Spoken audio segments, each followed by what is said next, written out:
মহিলারা নাকফুল না পড়লে স্বামীর কি কি ক্ষতি হয় অনেকে আমাদের কাছে জানতে চেয়েছেন।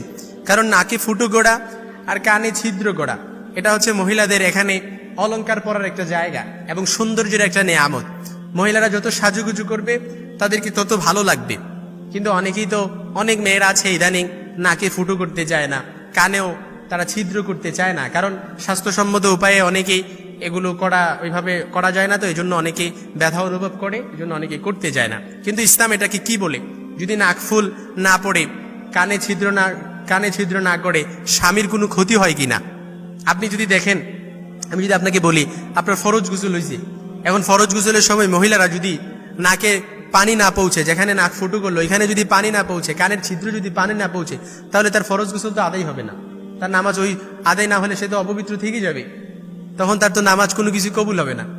এই জন্য অনেকেই মনে করে এখন নাকফুল না পড়া কিংবা ইসলামী শরিয়া এটা অ্যালাউ করে কিনা। আল্লাহ রাসূলুল্লাহ সাল্লাল্লাহু আলাইহি ওয়াসাল্লামের জামানায় মহিলারা নাকফুল পড়তো এবং হাতে চুড়ি পড়তো, কানে ছিদ্র পড়তো। এটা বুখারীর বর্ণনা একটি হাদিস থেকে আমরা এর স্পষ্ট প্রমাণ পাই। এখন আল্লাহ রাসূল সাল্লাল্লাহু আলাইহি সাল্লাম কোনো মহিলা যদি নাকফুল না পড়ে এতে কোনো সমস্যা হবে না, তবে তার স্বামীর ক্ষতি হবে কিনা, তার স্বামীর রিজিকে বরকত কবে যায় কিনা। অনেকে মনে করে নাকফুল না পড়লে